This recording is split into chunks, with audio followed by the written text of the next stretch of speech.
Éco-yachting, Éco-yachting Nicolas Venance, Éco-yachting, une émission d'actunautique.com. Bonjour et bienvenue à vous sur Éco-yachting, un éco-yachting en direct depuis le port des Minimes à La Rochelle. Je suis devant le magasin Big Ship La Rochelle. Ce que je vous propose, c'est de rencontrer son directeur Yvonique Lelouer pour nous présenter son magasin. Alors, entrons tout de suite nous mettre à l'abri parce qu'aujourd'hui, il pleut un petit peu sur La Rochelle. Bonjour Yvonique. Bonjour Nicolas. Alors Yvonique, toi, tu es le directeur du magasin Big Ship La Rochelle. Le gérant du magasin Big Ship La Rochelle, en effet, ouais. Situé sur le terre-plein des Minimes, en face bien positionné. Port, en effet, un des plus gros ports de plaisance. C'est juste à côté de la mise à l'eau? Alors de la mise à l'eau de tout ce qui est petites unités pour les professionnels, oui. La mise à l'eau de tout ce qui est grue, un petit peu plus loin. Mais on est à proximité en tout cas de nos clients qui sont situés en face de nous et qui vont caréner sur la zone pas très loin de chez nous, en effet. Alors ce magasin Big Ship, quelques chiffres sur sa superficie, le nombre de références que tu as en rayon? Alors on a 300 mètres carrés et on a à peu près, je pense actuellement, un peu plus de 4000 références disponibles dans le magasin. 4000 références? Il y a de quoi faire. Il y a de quoi faire. Alors après, on est dans un domaine qui est assez technique, c'est du loisir, mais le bateau c'est technique et ça nécessite d'avoir en effet pas mal de références, pas mal de petites pièces pour répondre aux besoins et simplifier le plaisir du client qui ne passe pas trop de temps à chercher un peu partout ces produits dont il a besoin absolument pour naviguer. Ton magasin a été créé quand? Le magasin a une vingtaine d'années, ouais. Exactement.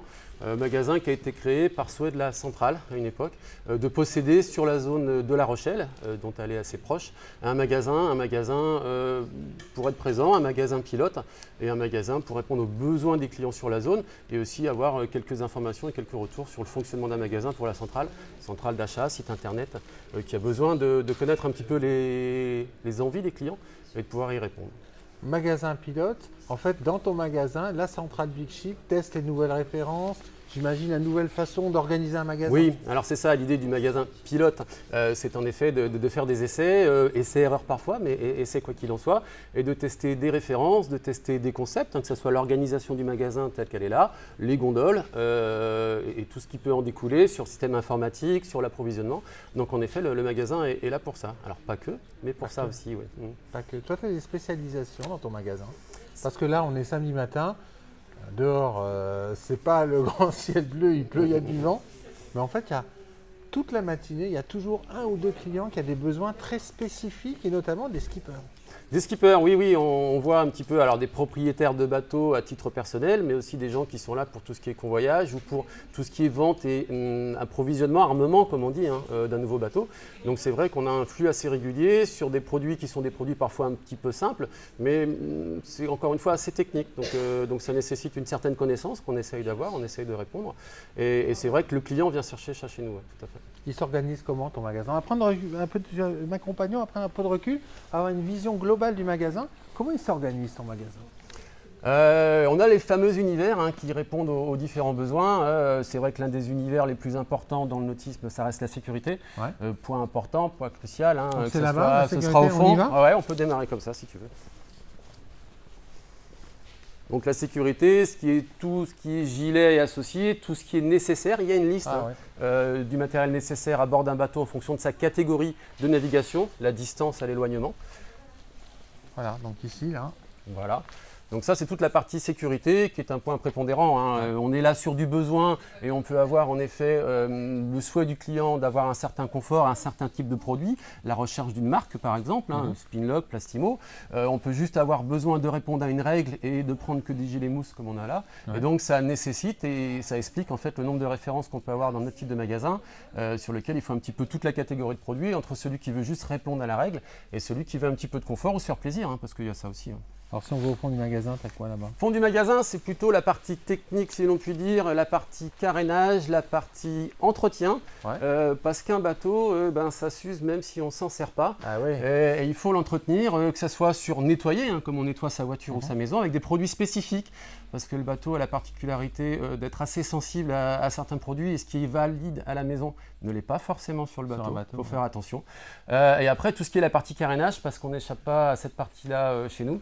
C'est vrai que si on ne met pas d'anti-fouling, voilà, sur lequel on a une partie des références de notre réseau, d'autres fabricants connus, on va dire institutionnels pour certains d'entre eux, et ça nécessite en effet de l'application donc esthétique pour tout ce qui est la partie lac et autres, mais l'anti-fouling, si on ne le fait pas une année, ça pose souci sur le fonctionnement du bateau. Et puis c'est avec la saison l'anti-fouling. On est dedans. Alors la météo n'est pas très favorable, mais on est dedans. Hein. Nous à La Rochelle, la saison vraiment de l'anti-fouling et du carénage, on va dire ça comme ça, c'est mars. Hein. Et après l'accélération sur tout ce qui est le reste, et donc l'afflux de plaisanciers, dès que la météo se met du bon côté. D'autant qu'en ce moment, au port de La Rochelle, les sorties d'eau, c'est 50% moins cher, je crois. Alors, on a des variations de tarifs. On est sur le mois de mars, ça bascule un petit peu, mais en effet, le port de La Rochelle organise des variations de tarifs et des remises en fonction de la saison pour eux aussi un petit peu gérer le flux et pas se retrouver à avoir trop de bateaux. Et ils n'en sont pas capables, évidemment, vu la capacité du port, à sortir le même jour.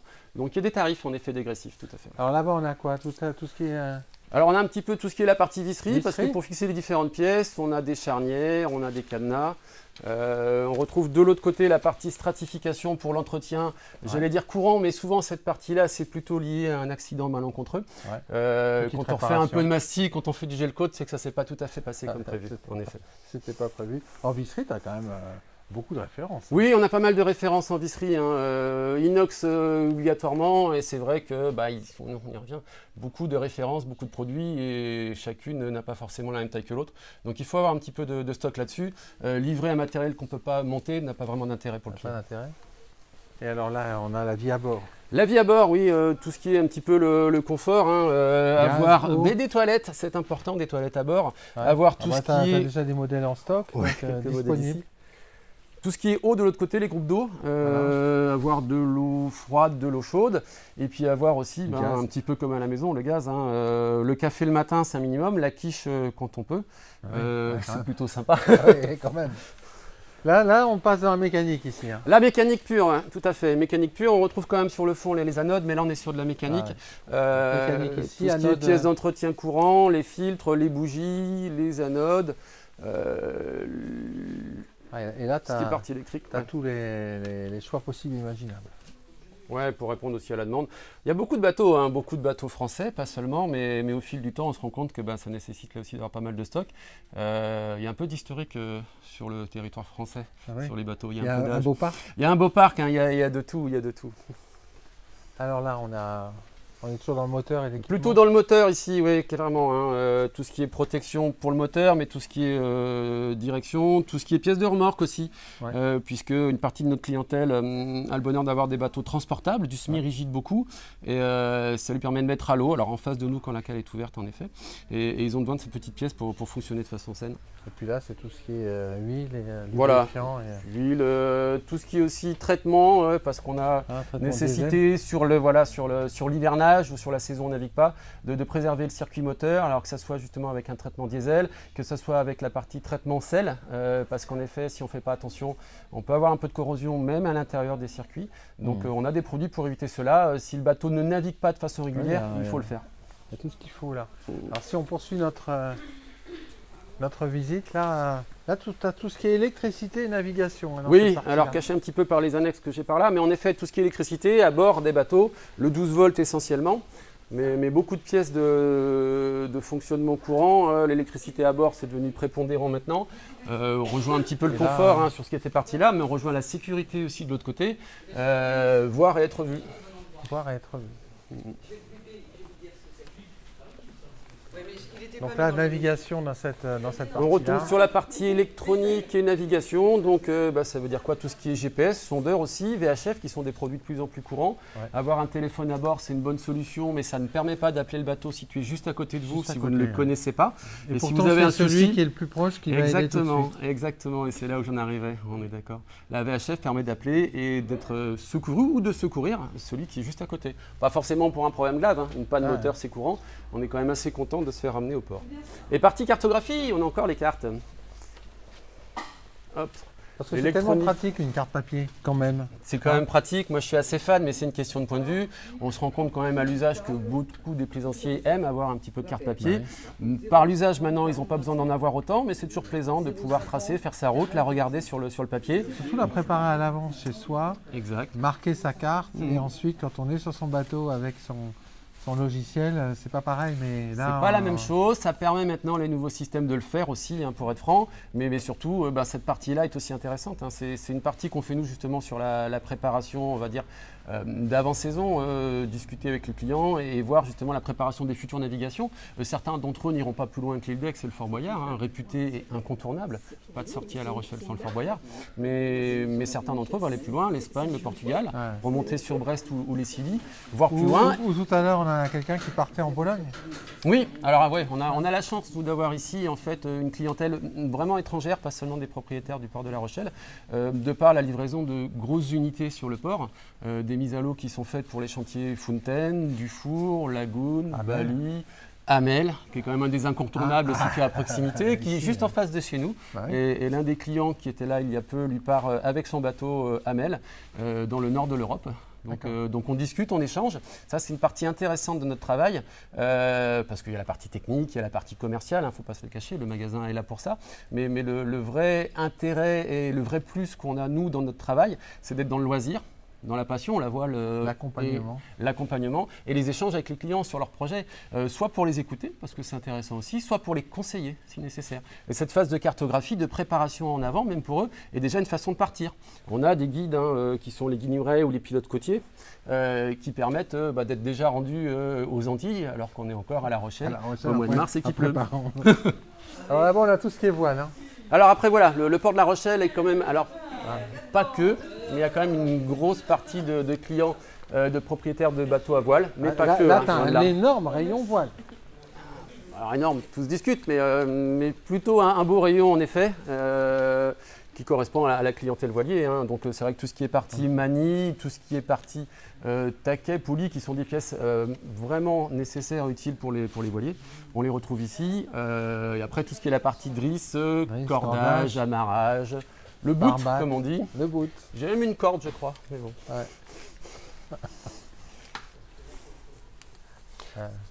Au niveau de ton magasin, si tu devais, pourquoi est-ce qu'un client devrait venir chez toi et pas chez un de tes compétiteurs? Bonne question là. Pourquoi? Pour essayer d'y trouver notre présence agréable, évidemment, mais pas que. Le catalogue Big Ship et le réseau Big Ship essayent au mieux d'avoir les meilleures références et d'avoir les meilleurs prix. Tout ça au fil du temps, sur un catalogue qui les présente de façon institutionnelle début mars. Il vient de sortir d'ailleurs le catalogue. Sur un site, on peut le montrer. Le catalogue, parce qu'il y a un peu J'en ai reçu quelques-uns en effet. Quelques-uns là. J'en ai reçu quelques-uns. Ils sont là les catalogues. Donc sur un format plutôt raisonné, parce que le catalogue finalement, beaucoup de nos clients y sont encore attachés. Pas uniquement au site internet qui possède une certaine réactivité. C'est vrai que si un produit sort aujourd'hui, il ne sera pas sur le catalogue, il sera sur le site, référencé et disponible. Mais le catalogue permet en effet de consulter en fait hors ligne. Moi j'aime bien ça aussi, on revient un petit peu sur les cartes. Je ne suis pas si âgé, mais le catalogue moi me plaît beaucoup, pas à tous mes clients, soyons clairs, mais ça permet de consulter, et même si on ne devrait pas le dire, il consulte dans son bateau, il consulte dans sa voiture, à la maison et aux toilettes. Toujours pratique. Et oui, c'est pratique. On utilise donc tous les temps voilà, tous les supports. Et moi, j'ai pas mal de clients qui me prennent 2-3 catalogues. Ils n'ont pas forcément 3 bateaux. Hein, tout le monde n'est pas armateur, mais ils vont en avoir un dans le bateau et un ou deux à la maison. Ouais. Et pouvoir consulter comme ça, et pareil, s'évader. Hein, le catalogue, pour nous, est un outil de travail. Pour eux, c'est un outil de plaisir. Tu as aussi le site internet. Dans le site internet, il y a du click and collect comme tout le monde. Mais toi, tu me dis, en fait, l'attente du plaisancier, c'est pas forcément le click and collect. C'est le click and réserve. Ouais, je ne sais pas comment il faut appeler ça. Le click and collect est fonctionnel chez nous depuis déjà pas mal de temps. Ça a été une chance parce qu'on n'a pas évoqué, mais sur la période Covid, nous, ça fonctionnait déjà. Donc on n'a pas eu de mise en œuvre particulière à faire. Tout ce qui est click and collect, les livraisons sur ponton, c'est des choses qu'on faisait déjà auparavant. Mais on se rend compte finalement dans le fonctionnement que ce n'est pas comme ça que les clients font. En fait, ils vont cliquer et réserver. C'est une façon pour eux de pouvoir être certains d'obtenir un produit en quantité importante ou en quantité suffisante pour eux et de venir au magasin et de l'avoir. Donc ils sont sûrs à minuit et demi que j'ai le pot de peinture qui les intéresse. Ils sont sûrs, alors à partir de 9 h, je ne serai pas là, c'est ça l'intérêt pour eux, que ce produit sera réservé pour eux. Par contre, il n'est pas certain à 100% que ce soit celui-là qui valide après le passage au magasin. Donc en fait, ils viennent, tu conseilles, ils prennent ou ils ne prennent pas, ils viennent, on échange. Certains d'entre eux, et assez peu finalement, vont basculer sur le Click and Collect et ne vont ne faire que prendre le produit et partir avec. Mais une grosse partie finalement vont nous interroger. Et puis je vais être franc, moi aussi en fait, et c'est l'intérêt, c'est comme ça qu'on essaye de se démarquer un petit peu. Et puis c'est aussi ce qu'on aime bien. Si je me rends compte que, on va exagérer, mais il a pris du vert alors que c'est du rouge qu'il lui fallait, je vais quand même lui dire. Ah ouais, c'est ton conseil. Je vais évidemment pas l'obliger à prendre du rouge, mais je vais lui dire. Et après, en fonction des échanges qu'on va pouvoir avoir, finalement le vert est vraiment une couleur qui lui plaît beaucoup. Où finalement le rouge c'est pas si mal et on va basculer. Et ça permet en fait d'avoir au comptoir, en magasin directement, une vente qui correspond, on va dire à 100% à ce que le client désire. Ouais. Alors que sur le Click and Collect, on a pu avoir des erreurs en effet. Si on n'ouvre pas le colis, si on ne voit pas, on ne peut pas conseiller le client, ça ne me choque pas. Mais finalement, on ne retrouve pas une des qualités principales de notre genre de magasin. C'est le conseil, c'est l'échange. Alors dans ton magasin, tu as une actualité chargée parce que changement de propriétaire de l'enseigne et donc forcément de ton magasin qui rejoint en fait la holding qui a repris le réseau. Exactement, la centrale Big tout à fait. Le magasin étant le magasin pilote, c'était le seul magasin appartenant à la centrale Big Ship. Alors, pas exactement comme ça, mais en tout cas, on est dans le même giron. Et donc, le rachat par Vincent Zalman de la centrale implique le rachat du magasin pilote, du magasin de La Rochelle en même temps. Ça ne change rien finalement. Alors, ça change beaucoup. Si, ça va changer beaucoup. Moi, je suis plutôt confiant. Là, à l'heure actuelle, ça ne change rien dans les premières minutes du rachat. Il ne faut pas se faire d'illusions. Il y a quand même un petit temps de latence, une prise en main. Et moi, je suis assez confiant. Le rachat de Vincent Zalman, c'est quand même quelqu'un qui possède déjà, qui a déjà un historique. Et moi, j'en suis assez content dans tout ce qui est le domaine de la vente, mais de la vente nautique. Je n'ai rien contre les optiques de circuit, mais c'est quelque chose qu'il connaît. C'est comment dire, des clients qu'il a pu pratiquer. Ça fait quand même, alors je ne garantis pas tout, mais 7-8 ans qu'il est dans le domaine. Avec des gros magasins. Avec des gros magasins. Il possède le magasin de Nantes depuis un petit bout de temps. Et donc il sait comment ça fonctionne. Il sait comment répondre au mieux à deux demandes. Parce que lui, maintenant, en tant que propriétaire de centrale, il a deux demandes. La demande du client final, le plaisancier, mais la demande de son autre client qui est le propriétaire de magasin. Bonjour, monsieur. Donc c'est plutôt une bonne nouvelle d'avoir quelqu'un qui soit déjà dans ce domaine-là et avec lequel on va avoir certainement des évolutions, même si je te rejoins pour l'instant, c'est tout neuf. Hein. Il ne s'est encore rien passé, on a déjà échangé, on s'est déjà rencontrés, c'est plutôt sympa et je suis vraiment confiant dans la suite. Merci beaucoup en tout cas de ton accueil ce matin au coin du feu. Oui, alors c'est un choix. Vu la météo, c'est pas désagréable, ça chasse l'humidité pour être franc. Et j'étais assez sensible à la petite flamme, voilà. Pas moyenâgeuse, mais la flamme. Merci beaucoup. Merci à toi. Monique. Bonne journée.